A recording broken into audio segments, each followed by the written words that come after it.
Next is timer control.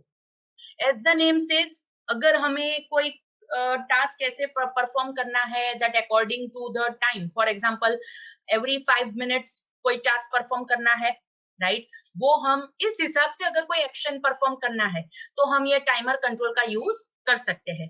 And obviously हमें वो interval set करना रहेगा कि कितने इंटरवल पे वो ये पर्टिकुलर एक्शन को हमें परफॉर्म करना है. अगर मैं 1 मिनट सेट करूंगी तो एवरी 1 मिनट वो एक्शन परफॉर्म होगी.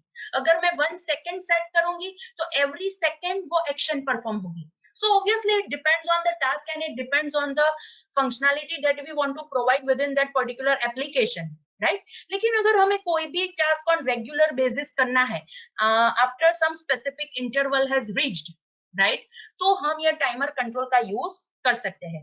फॉर एग्जाम्पल जैसे हमने वो डिस्कनेक्टेड डेटा मॉडल वाली एप्लीकेशन डेटाबेस इंटरेक्शन वाली बनाई थी, राइट, उसके अंदर हमने क्या किया था, जब भी हमें डेटा सेट के अंदर जो भी इंसर्ट अपडेट डिलीट हमने किया है ऑन सम रिकॉर्ड्स, राइट, वो अगर हमें डेटाबेस के अंदर अपडेट करना है ताकि हमने जो डेटा सेट के अंदर चेंजेस किए हैं वो डेटाबेस के अंदर भी रिफ्लेक्ट हो सके, तो वहां पे हमने अपडेट डीबी नेम का बटन रखा था और बटन की क्लिक इवेंट पे हम हर बार डेटाबेस को अपडेट करते थे.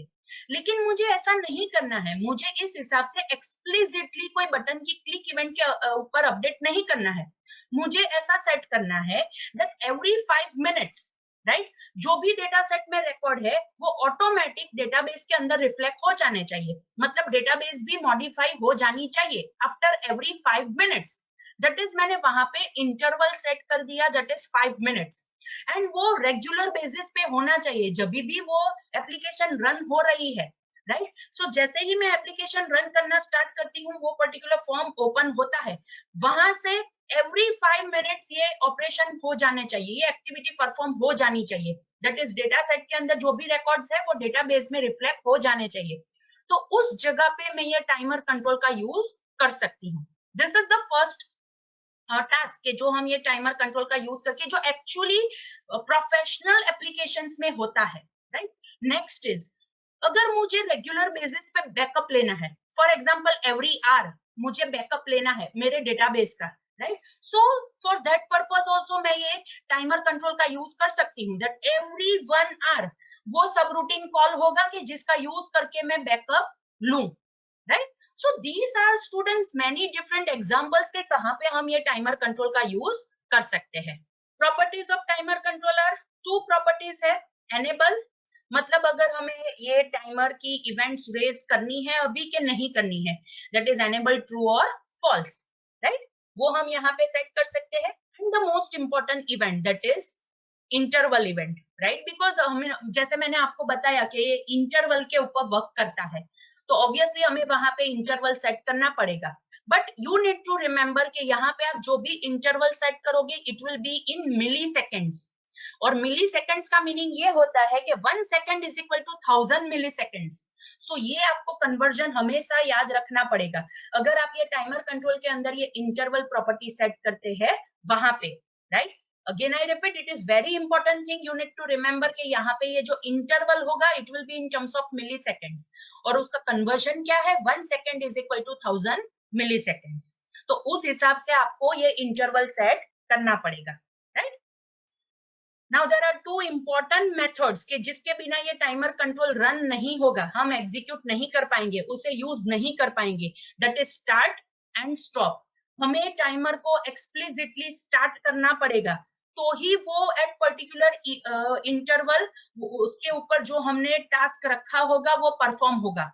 इन शॉर्ट, टाइमर की डिफॉल्ट इवेंट है टिक इवेंट और टिक इवेंट के ऊपर हम वो एक्टिविटी परफॉर्म कर सकते हैं जो हम वो पर्टिकुलर इंटरवल पे परफॉर्म करना चाहते हैं. इन शॉर्ट, अगर मैंने सेट किया है इंटरवल में 5 मिनट्स, कन्वर्जन करने के बाद ये मिली सेकेंड्स का कन्वर्जन करने के बाद मैंने ऐसी वैल्यू सेट की है ये पर्टिकुलर इंटरवल प्रॉपर्टी में कि वो 5 मिनट में कन्वर्ट होती है, राइट. सो ये 5 मिनट एवरी इंटरवल पे कब ये टिक इवेंट एग्जीक्यूट होगी, जब अगर हमने ये टाइमर कंट्रोल को एक्सप्लिसिटली स्टार्ट किया होगा तो.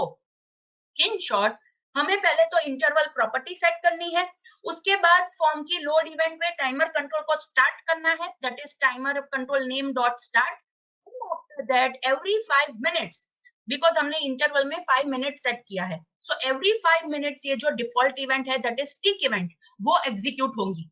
इन शॉर्ट, अगर मुझे वो डेटाबेस के डेटा सेट के सारे रिकॉर्ड्स को डेटाबेस में रिफ्लेक्ट करना है, तो वो जो लॉजिक हमने बटन की क्लिक इवेंट पे लिखा था, दैट इज अपडेट डीबी के ऊपर लिखा था, वही लॉजिक हमें ये टिक इवेंट के ऊपर लिखना है। और अगर उसके बाद at some moment we realize के यहाँ पे हमें स्टॉप मेथड यूज नहीं करनी है, मुझे अब आगे ये टाइमर की टिक इवेंट एग्जीक्यूट नहीं करनी है, तो मैं वहां पे ये स्टॉप मेथड को कॉल कर सकती हूँ, तो उसके बाद ये टिक इवेंट एग्जीक्यूट नहीं होगी, right? So this is the significance of start and stop method and they are very important. उसके बिना ये टाइमर कंट्रोल एग्जीक्यूट नहीं होगा। So 4 important things: interval property, start, stop, method, default event. ये 4 जो different things है वो एक साथ एक दूसरे के साथ कोऑर्डिनेट होके वर्क करेगी, राइट? इसमें से stop is not that much important, but अगर हमें एक पर्टिकुलर मोमेंट पे आके ये टिक इवेंट नहीं एग्जीक्यूट करनी है, तो वहां पे हम ये स्टॉप मेथड का यूज करेंगे। बट अगर हमें ये टाइमर कंट्रोल को यूज करना है, तो मेथड स्टार्ट का यूज तो करना ही पड़ेगा, तो ही वो पर्टिकुलर इंटरवल पे ये टिक इवेंट को एग्जीक्यूट करेगा, right? So students, this is about timer control.